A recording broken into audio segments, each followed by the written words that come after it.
અનંત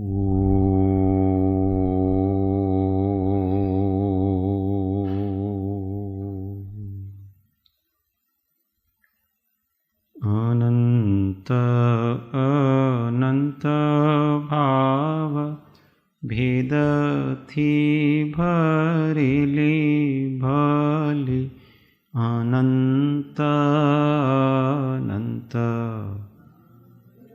નિક્ષેપે વ્યાખ્યાની છે સકલ જગત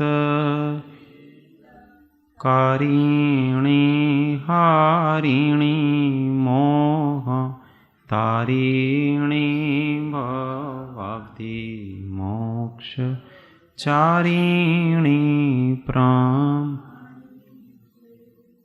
ઉપમા આપ્યાની તમારા ખવીતે વ્યર્થ આપવાથી નિજ માપાઈ મેં માની છે અહો રાજ ચંદ્ર બાળ ખ્યાલ નથી પામ જીનેશ્વર તાણી વાણી જાણી તેણે જાણી છે ગુરુ રાજ તાણી જાણી તેણે જાણી છે.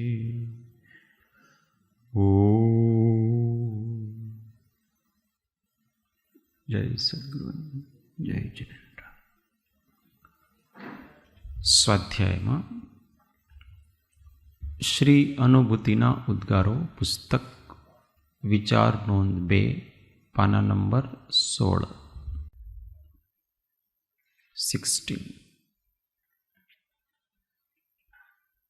આત્મ તત્વના વિચાર દરમિયાન બહુ જ સાવધાનીપૂર્વક સર્વ શુભાશુભ વિકલ્પોનો ત્યાગ કરી ચિત્તની યથાસંભવ આત્મામાં જ સ્થિરતા કરી જરા પણ ચિત્ત અન્યત્ર જાય તો તરત જ તેને પાછું વાળી ફરી આત્મામાં જોડ.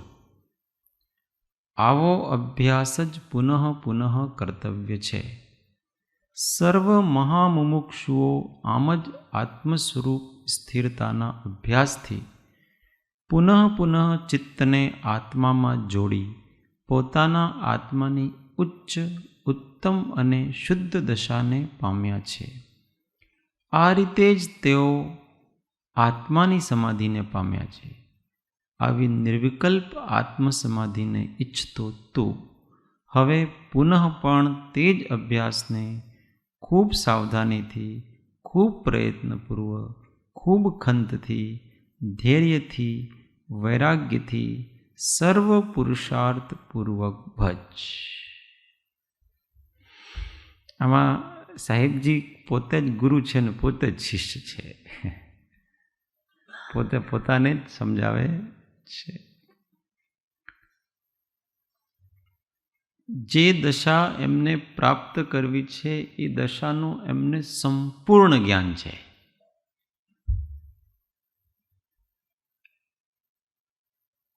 એટલે વાંચતા એમ લાગે કે આ વ્યક્તિ જે ઈચ્છા કરે છે એને પહેલાંથી જ પ્રાપ્ત છે, કેમ કે એની સંપૂર્ણ ક્લેરિટી હોય છે. કોઈ પણ વ્યક્તિ જે ભાવમાં જ્ઞાન પ્રાપ્ત કરે છે તે વ્યક્તિ જન્મથી જ જ્ઞાની જેવા હોય છે. એમને જન્મથી જ બધી ક્લેરિટી હોય છે. એટલે જન્મથી જ એમનું દરેક વાક્ય શ્રદ્ધા કરવા યોગ્ય છે. કેમ કે જે ભાવમાં જ્ઞાનની પ્રાપ્તિ થાય એ ભાવમાં એમની સહજ વૃત્તિઓ એવા જ પ્રકારથી હોય છે, જન્મજાત.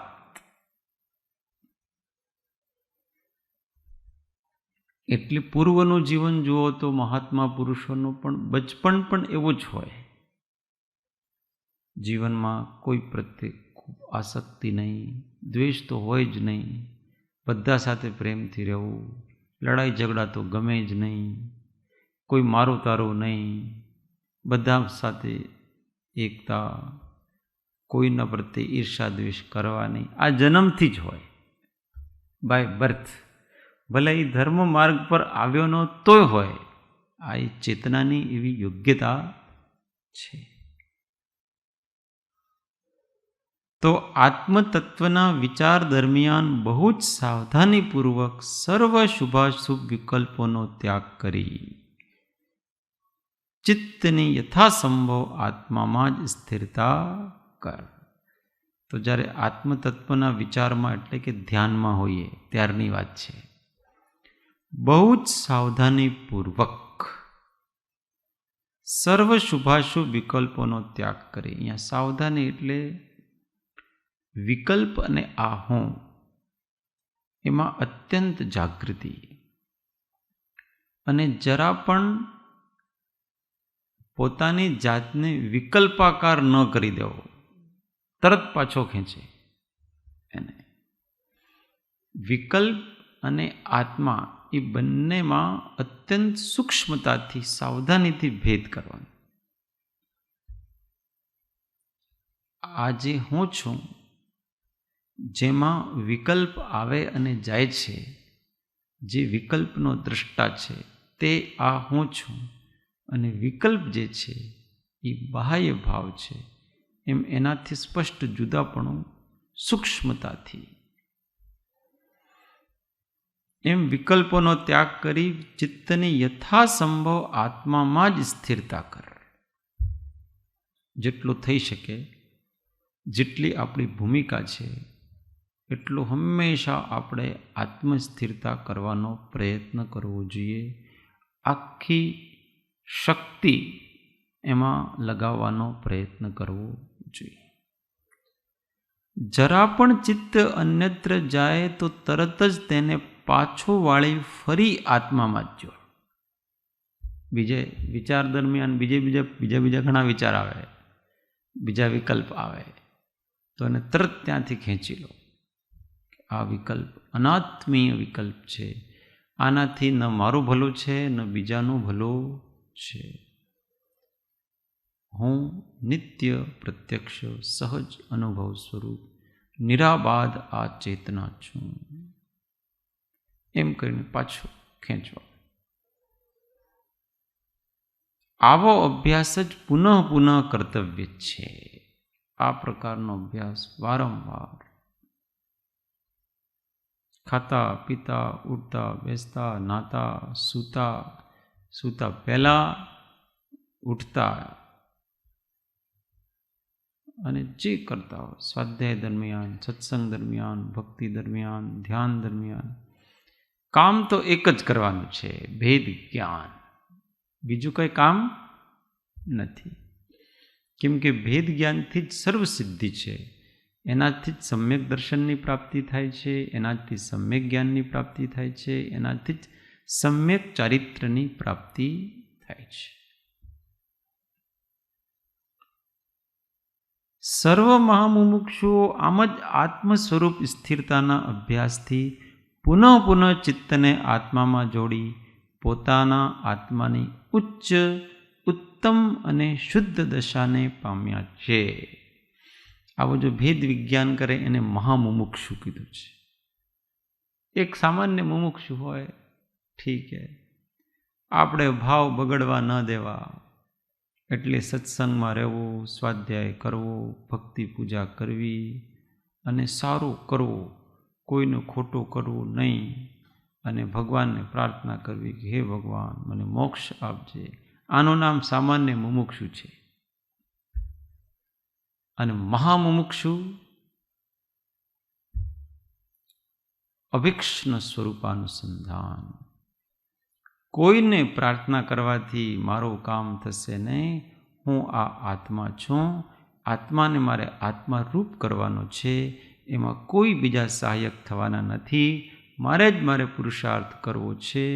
એમ કરીને સર્વ પ્રકારની શક્તિ લગાવી અન્ય વિકલ્પોનો ત્યાગ કરી અને ખૂબ ઉગ્ર પુરુષાર્થ કરે છે.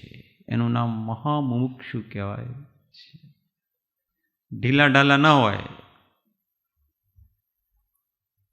होता है चलता है, एम नहीं. मेरा काम दूसरा थोड़ी करेगा कोई, मेरा काम मुझे ही करना है. मैं जोर जोर से भगवान के पास जाकर के भक्ति करूँगा ना प्रार्थना करूँगा तो भगवान थोड़ी कर देने वाले. करना तो मुझे ही है, समझो. वास्तविक सत्य को समझना चाहिए और समझ करके उसमें स्थिर होने का पुरुषार्थ कर्तव्य है. इस जगत में कोई किसी का सहारा नहीं है, ये जीव स्वयं ही स्वयं का सहारा है, बेसहारा है. हाँ, तू ही सागर तू ही किनारा. वास्तव में जीव का स्वभाव असहाय है और वो किसी की सहायता लेना चाहे तो कैसे हो सकता है? स्वभाव की प्राप्ति असहाय उसका स्वभाव है. असहाय ज्ञान उसी का नाम केवल ज्ञान है कि जहां किसी भी निमित्त से प्राप्त नहीं हो रहा है, अनायास है, निष्कारण है. फिर भी जब तक उसका भान बराबर नहीं होता तब तक जिसने उस असहाय आत्म स्वभाव को प्राप्त किया है ऐसे देव गुरु धर्म सहायक होते हैं. उनकी सहायता लेनी चाहिए, बाकी की सहायता, परंतु धीरे धीरे उनका हेल्प लेकर के अपने को आगे बढ़ना चाहिए. પુનઃ પુનઃ ચિત્તને આત્મામાં જોડી પોતાની ઉચ્ચ ઉત્તમ અને શુદ્ધ દશાને પામ્યા છે. ઊંચી દશા,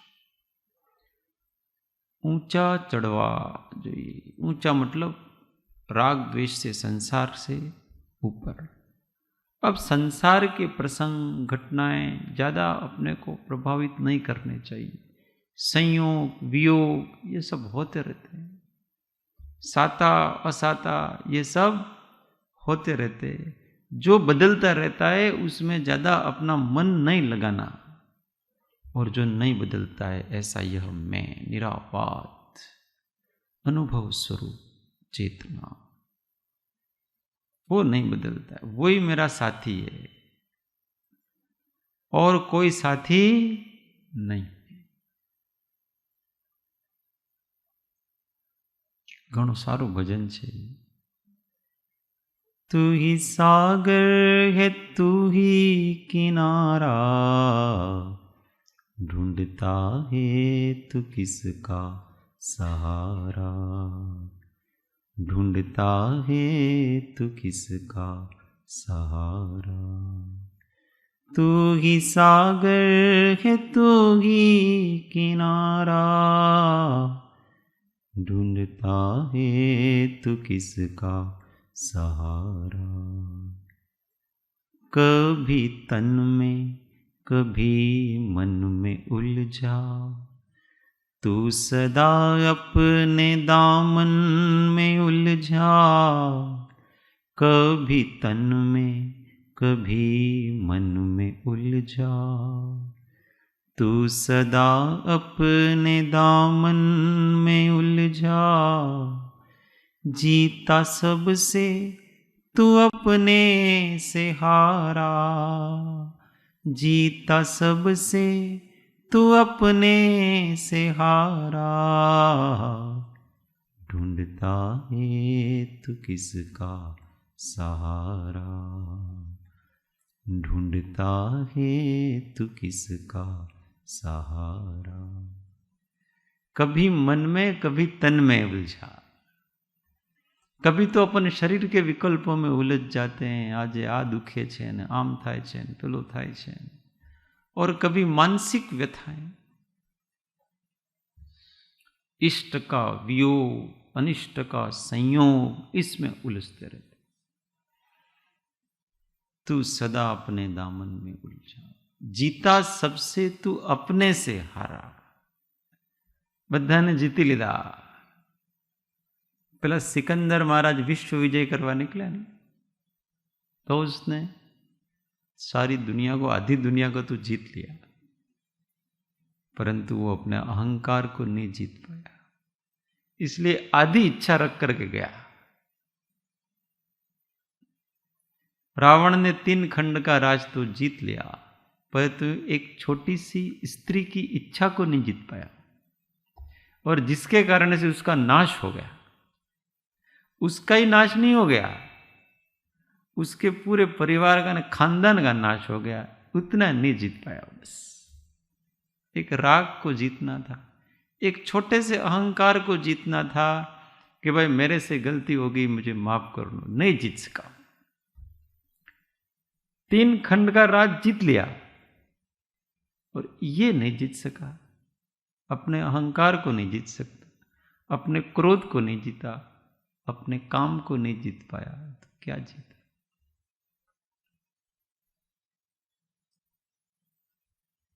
विष निकाले या अमृत निकाले, डूब कर था अपनी तू पाले.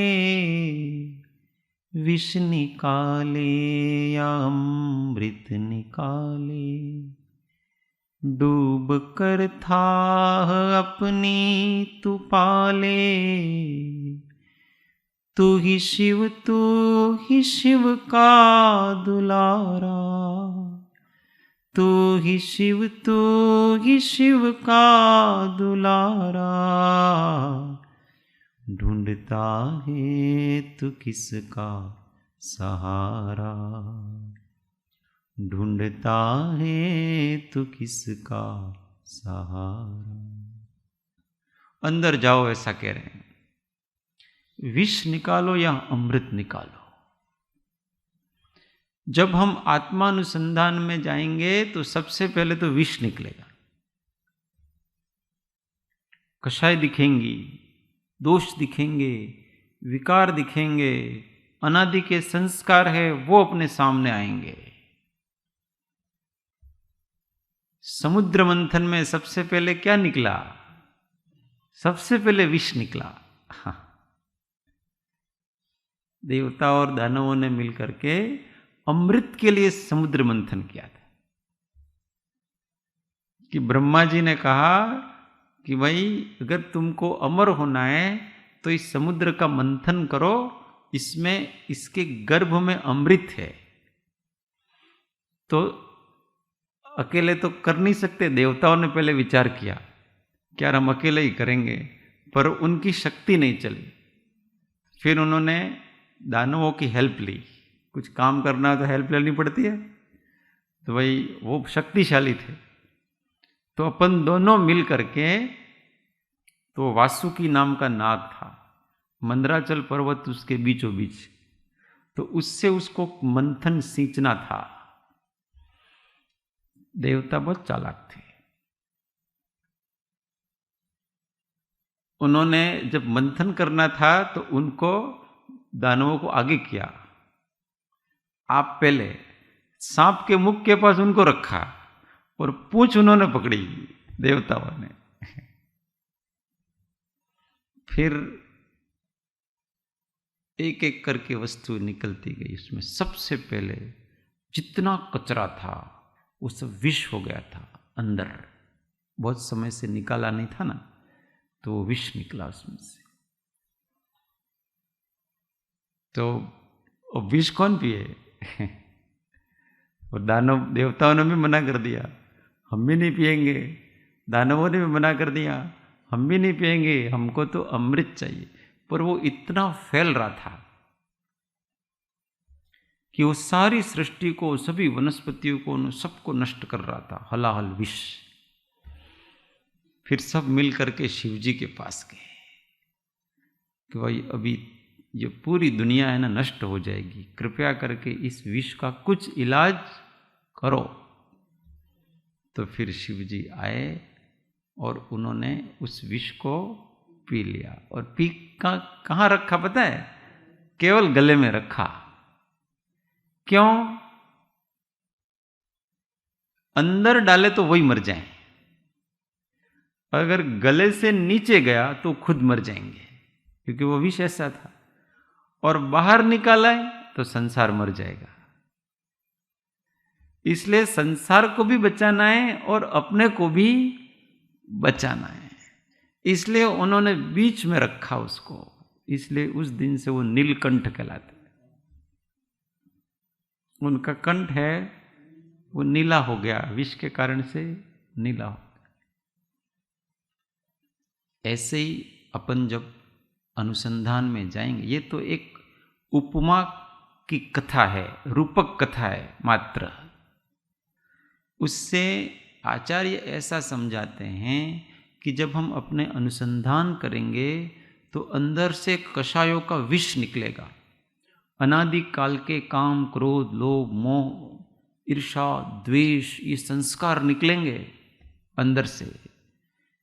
सामान्य व्यक्ति जब संसार में जीता है और उसको निर्दोष होने का, मुक्त होने का लक्ष्य नहीं होता है, तब तक तो उसके अंदर इतने सारे कषाय भाव हैं वो पता ही नहीं पड़ता उसको, करता ही जा रहा है वो तो। और उसको ये भी पता नहीं कि ये सब मेरे दोष हैं कितने। परंतु जब उसको निर्दोषता का लक्ष्य होता है, उस समय उनको छोटे छोटे दोष भी बड़े बड़े दिखते हैं। अरे यार, मेरे अंदर तो इतना कचरा, जो कचरे में ही है उसको क्या कचरा दिखेगा। तो सामान्य प्राणी तो कषाय में ही जी रहे, उनको तो कषाय लगती नहीं। कषाय ये तो यूं लगता है कि ये तो होता ही है, इसमें क्या। क्रोध आता है तो इसमें क्या, ये तो आएगा ही। मान आता तो इसमें क्या, ये तो होगा ही। उनको वो सब चीज दोष नहीं लगते हैं। पर जब निर्दोष होने का जब प्रयत्न करेंगे तब लगेंगे अरे ये तो सब दोष है। खाना भी दोष है, न पीना भी दोष है, न सोना भी दोष है, बोलना भी दोष है, न चलना भी दोष है। सब दोष ही दोष है यहां तो, कुछ भी गुण तो, क्योंकि आत्मा का तो कोई स्वभाव ही नहीं है इसमें से। फिर वो अंतरनुसंधान करता है तो ये सब दोष उसकी नजर में आते हैं। निकलते का मतलब क्या है, उसकी नजर में आते हैं। अब जब कषाय नजर में आए तो क्या करे वो बताओ। उसको बाहर फेंकें कि उसको अंदर रखें। अंदर रखे तो खुद मर जाए विष की तरह, बाहर फेंके तो सामने वाले को खतरा है। जैसे अपने को गुस्सा आया, ठीक है, अब आप गुस्सा अंदर के अंदर रखो तो आपके अंदर विष ग्रंथि बन जाएगी, दबा दबा कर। और गुस्सा दूसरे के ऊपर निकालो तो सामने वाला का नुकसान। इसलिए इन दोनों में से हम कुछ नहीं कर सकते। न हम अंदर रखेंगे, न हम, शिवजी ने यही किया। ये शिवजी का बहुत बड़ा बोध है। अगर हम लें तो संसार में जीते हैं तो विष को कभी न तो अंदर जाने दो न बाहर जाने दो। उसी प्रकार कषायों को न तो अंदर दबा के रखो और न ही बाहर निकालो, उसको बीच में अटका करके रखो। यहां बीच में का मतलब होता है उन दोनों के प्रति मध्यस्थ हो जाओ। न दबाओ न निकालो, उसको केवल जानो, बस।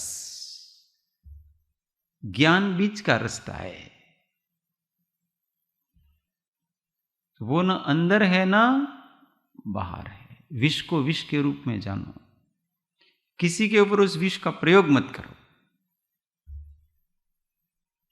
और उसके प्रभाव से मुक्त हो जाएंगे। એટલે આપણને કોઈ આવે, ઉભરા આવે तो बीजाમાં ઠાલવા नहीं। हम तो ऐसा करते हैं, गुस्सा आ रहा तो हम निकाल देते हैं, अहंकार आया तो भी निकाल देते हैं, किसी के ऊपर बहुत प्रेम आया तो भी निकाल देते हैं अपन। तो बेचारे उसको तो देखो, तो छोटा बच्चा होता है ना, तो वो ज्यादातर जो महिला होती है उनको छोटे बच्चे को बहुत प्रेम आता है। तो बेचारों की गाल खींचती है, ये करती है, कितनी इधर चूमती है, उधर जो बेचारा बच्चा रोता है, उसको नहीं चाहिए उतना प्रेम है। पर अब उनको आ रहा है अंदर से आ रहा है, इसलिए वो उसको अंदर रख नहीं पाते हैं। रख नहीं पाते इसलिए बाहर निकालते तो बेचारा उसको परेशानी होती। तो आपको इतना अंदर से आ रहा है तो बाहर निकालने की कोई जरूरत, बेचारा वो परेशान होता है ना इतना। अपने कोई भी विकार दूसरों के ऊपर मत निकालो, ये सब विकारी है ना। आखिर तो अपने को जो हो रहा है, अपने को बहुत सारी चीजें, दूसरे ने क्या नुकसान किया, दूसरे को क्यों सारा करते हो, उसको क्यों नुकसान पहुंचाता है, उसको क्यों विकल्प में उलझाते हो आप। अंदर अंदर उसका इलाज करो ना। मन तो જરાય આમ થાય ને તો હું તરત કાઢી નાખું, तो भाई वो हिंसा है।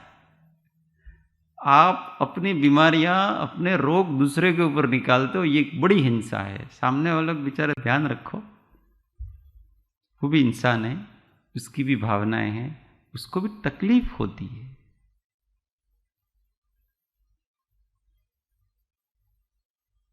हमको किसी के प्रति ऐसा ही समझो ने, खराब भाव आते हैं वगैरह, और अब उनको कह दो मैंने अंदर न रखा है, हूँ घणो सरल छू, फिर उसको सरलता मानते हैं व्यक्ति। मैंने तो हूँ छू बद्धो कही नाखो मैं, क्यों भाई, उसको विकल्प नहीं होगा, उसको विकार नहीं जागेगा, उसको भी विकल्प होगा, उसका भी मन है अपना। खराब बात क्यों कहना उसको कि जिससे उसके मन को पीड़ा पहुंचे, ये तो कोई मैत्री भाव नहीं है। सामने वाले को वही बात कहना जिससे उसके मन को प्रसन्नता मिले, उसका मन बेचारा खेद खिन्न हो जाए, दुखी हो जाए, ऐसी कोई बात नहीं कहना, सही हो तो भी नहीं कहना। ये दया धर्म। हम छोटी छोटी एक इंद्रिय की दया पालेंगे, दो इंद्रिय की दया पालेंगे, और पंचेंद्रिय मनुष्य को हम दुख दे देते हैं। क्यों?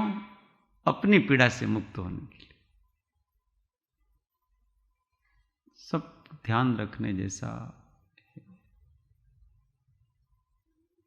अपनी कषाय नहीं चलती है तो बेचारा जो निर्दोष होता है उसके ऊपर निकालता है।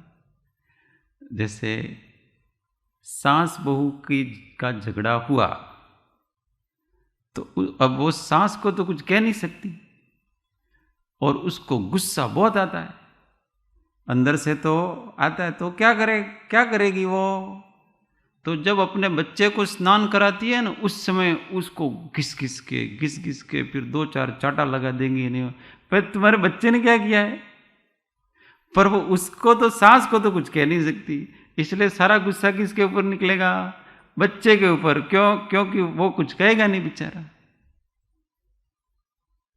तो भाई आपकी प्रॉब्लम दूसरी है, दूसरे के ऊपर क्यों जाते हो, अपनी प्रॉब्लम सोल्व करो।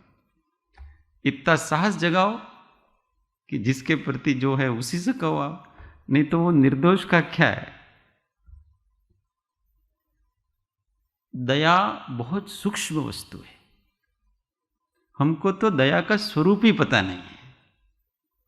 आप किसी को भी किसी भी कारण से उसको खेद हो, अच्छा न लगे, ऐसा कोई भी वचन कहते हो, ऐसा उसके बारे में विचार करते हो, ऐसी कोई चेष्टा करते हो, तो ये सब हिंसा है। मानसिक विकल्प देना ये बड़ी हिंसा है। शारीरिक कष्ट देना तो ज्यादा हिंसा नहीं है, पर मानसिक विकल्प देना ये बहुत बड़ी हिंसा कहलाती है। किसी को हम 2 थप्पड़ मार लेंगे तो थोड़ी देर, एक दिन में भूल जाएगा, पर किसी को कोई कठोर शब्द कह देंगे तो वो 10 साल तक याद रखे, जीवन भर याद रखेगा, क्योंकि इसको उसके मन से मानसिक पीड़ा हो रही।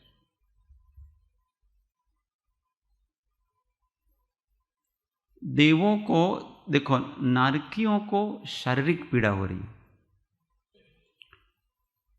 मानसिक तो है उनको, और देवों को शारीरिक पीड़ा कुछ नहीं हो रही है, मानसिक पीड़ा होती है। निरंतर उनको विषय मिलते हैं और विषयों की इच्छा जागती है, उनका मन हमेशा संक्लेश में ही रहता है। पुण्य का उदय होता है, इसलिए जो वस्तु चाहिए वो मिल तो जाती है, पर दूसरी इच्छा पैदा होती है। ऐसा उनका मन कहीं ठहरता ही नहीं, मानसिक रूप से पीड़ित हैं।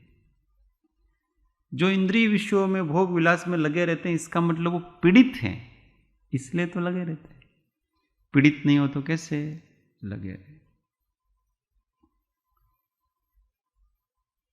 इसलिए आत्मानुसंधान करके इन सब विषय कषायों को जाने और उसको अंदर ही अंदर निरस्त कर दें, बाहर निकलने ना दें, और अंदर उसको रखे भी मत। ज्ञान के द्वारा, समझ के द्वारा उसको उपशमित करने का मार्ग लेना चाहिए। ये उच्च दशा प्राप्त करने का तरीका है। वो उच्च दशा है, वो उत्तम भी है, तम से रहित है इसलिए, और शुद्ध भी है। आ રીતે જ તેઓ આત્મસમાધિને પામ્યા છે। આવી નિર્વિકલ્પ આત્મસમાધિને ઈચ્છતો તો હવે પુનઃ પણ તે જ અભ્યાસને ખૂબ સાવધાનીથી, ખૂબ પ્રયત્નપૂર્વક, ખૂબ ખંતથી, ધૈર્યથી, વૈરાગ્યથી, સર્વ પુરુષાર્થપૂર્વક ભજ। खूब सावधानी, खूब प्रयत्न, उग्र पुरुषार्थ। ये प्रयत्न अंदर का प्रयत्न करना है, बाहर का तो कोई प्रयत्न करना। लड़ाई सारी, संग्राम कहाँ चल रहा है? महाभारत अंदर चल रहा है। वहीं पर एक तरफ कौरव हैं और एक तरफ पांडव हैं। कृष्ण जी हैं, वो बराबर उनकी धुरा को थामे हुए हैं। उनकी शरण में जो रहेगा वो जीतेगा, और जो केवल सेना के भरोसे है वो नहीं जीतेगा। जो भगवान के भरोसे है वो जीतेगा। इसलिए अर्जुन ने भगवान मांगे, दुर्योधन ने सेना मांगी। वो कृष्ण जी से सहायता मांगने गया, कृष्ण जी ने कहा कि भाई एक तरफ मेरी नारायणी सेना होगी और एक तरफ मैं अकेला निहत्था शस्त्र भी नहीं उठाऊंगा। बोलो इन दोनों में से तुमको क्या चाहिए? अर्जुन और दोनों एक साथ ही गए। दुर्योधन पर अर्जुन छोटा था, इसलिए कृष्ण जी ने कहा कि पहले मांगने का अधिकार छोटे को होता है, इसलिए अर्जुन पहले मांगेगा। तो अर्जुन ने कृष्ण को मांगा, तो दुर्योधन अंदर अंदर बहुत ही उसके ऊपर हंसा कि अर्जुन मूर्ख, इतनी बड़ी सेना मांगना चाहिए था नहीं, इसने वो भी शस्त्र भी नहीं उठाएंगे, ऐसे अकेले कृष्ण क्या करेंगे? परंतु युद्ध सेनाओं से और शस्त्रों से नहीं लड़े जाते हैं, युद्ध बुद्धि से लड़े जाते हैं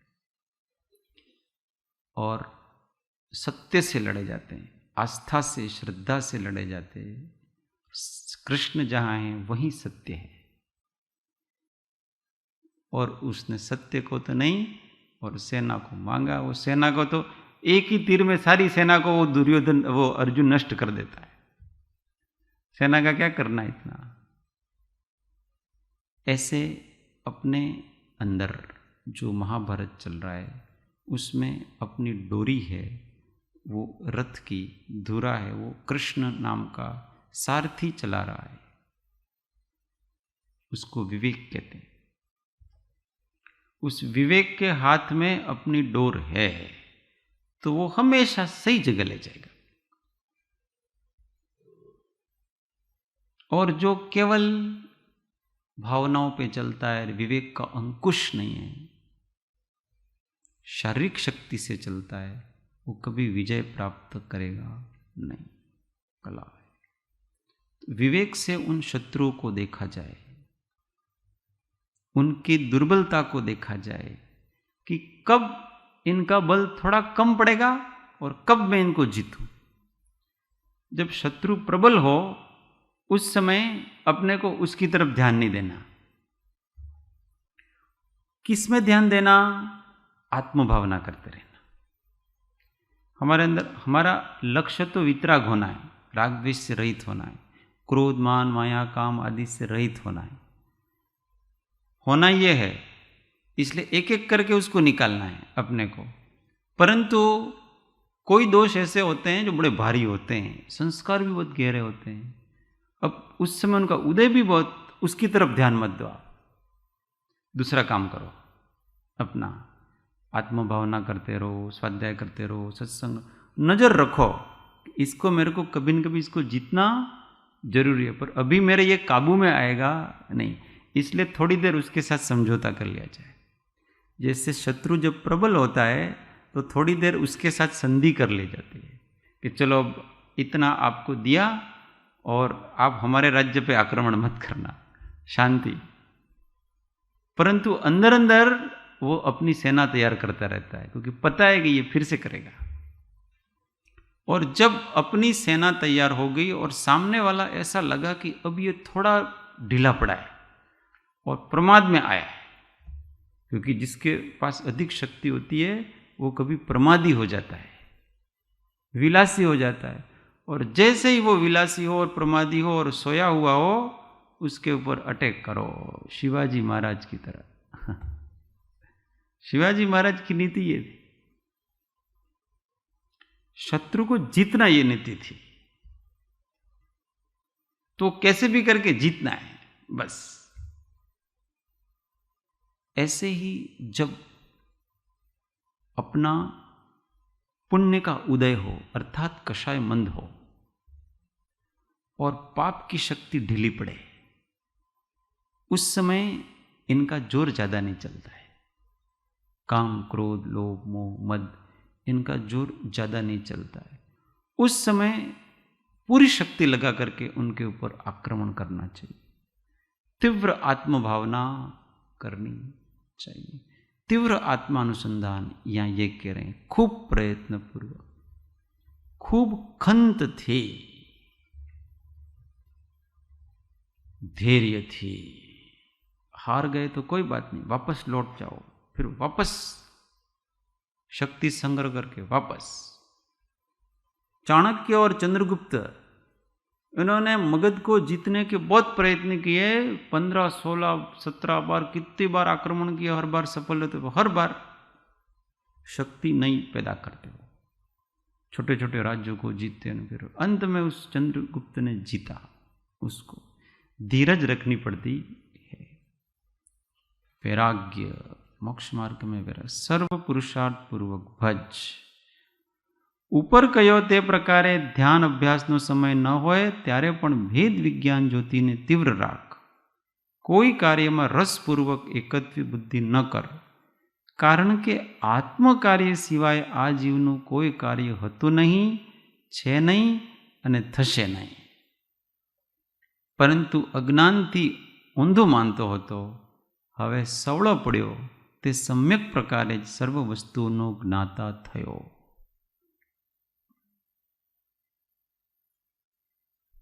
तो जब इस प्रकार के गहन ध्यान चिंतन में न हो और अपनी प्रवृत्ति में हो, उस समय भी अपने वो भेद ज्ञान तो बराबर चला के रखना, और किसी भी कार्य में बहुत एकत्व पूर्वक नहीं लग जाना, एक में एक नहीं हो जाना, सावधानी पूर्वक काम करना, परंतु उसमें तन्मय नहीं हो जाना, अपने स्वरूप का भान तो रखना.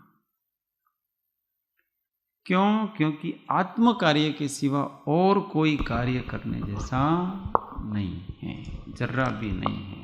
और कोई कार्य में अगर रस आता है तो हमारी मुमुक्षुता की कमी है, ऐसा जानना.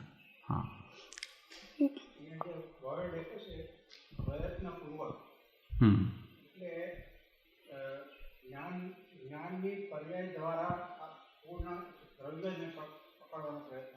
हाँ, प्रयत्न पूर्वक बोले, विचार के द्वारा, बुद्धि के द्वारा, सब जितना प्रकार के साधन हो उन सब करना. ध्यान करो, ज्ञान करो, भक्ति करो, जितना करो, सारे प्रयत्न करो, समस्त प्रकार के प्रयत्न में कहीं कमी नहीं रहने दें, बस. ओम. जैसे ये लगता है मुझे कि समाधि शतक की गाथा का आधार है आत्मज्ञान वर्ण. हाँ, આત્મજ્ઞાન વડકારે મનમાં ચીર નહીં હોય, કારણવશ કંઈ પણ કરે ત્યાં બુદ્ધ તત્પર ન. તો तो दूसरे कामों में हमें रुचि बहुत गंभीर है, हम दूसरे कामों के प्रति, और अपने स्वभाव के प्रति हम गंभीर नहीं है। कोई बात नहीं यार, थोड़ा बहुत गुस्सा हो जाए तो कोई बात नहीं, काम निकल जाना चाहिए। थोड़ा बहुत छल कपट हो जाए, झूठ वगैरह बोलें तो कोई बात नहीं, पर काम निकल जाना चाहिए। कोई बात नहीं, जो भी होना है, पर अभी मुझे सम्मान मिलना चाहिए। मान का पोषण प्रिय है उसको, तो ये सब हमको प्रिय है। कोई बात नहीं, आगे जो होना वो, अभी तो इस वस्तु को अपन भोग ही लेते हैं, आगे जो होना वो, मतलब सब ये प्रिय हैं अपने को, पर अपना स्वभाव प्रिय नहीं है। आत्मरुचि धीमे धीमे डेवलप करने का प्रयत्न जिस समय भी हमको करना होगा तो यही काम करना होगा, इसके अलावा कोई और मुक्ति का साधन नहीं है। हमारी वृत्ति को बार बार रोकना ही होगा बाहर जाती हुई, अपने काम क्रोध लोभ मोह को कंट्रोल में करना ही होगा। સર્વ પ્રકારનું માયિક સુખ છે તે છોડ્યા વગર છૂટકો નથી. તો પછી જે સમયે તે વચન સાંભળ્યું ત્યારથી જ તેનો અભ્યાસ કરવો યોગ્ય છે. तो उस माइक सुख को जब से ऐसा वचन सुना तब से ही अभ्यास करोगे ना, पाछड़थी करीशुं, वो दिन कभी आने वाला नहीं.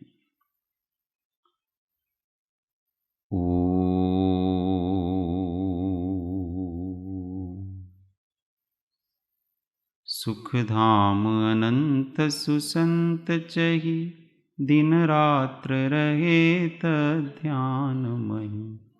पर शांति अनंत सुधामय जे, प्रणमो पद ते वरते जयते.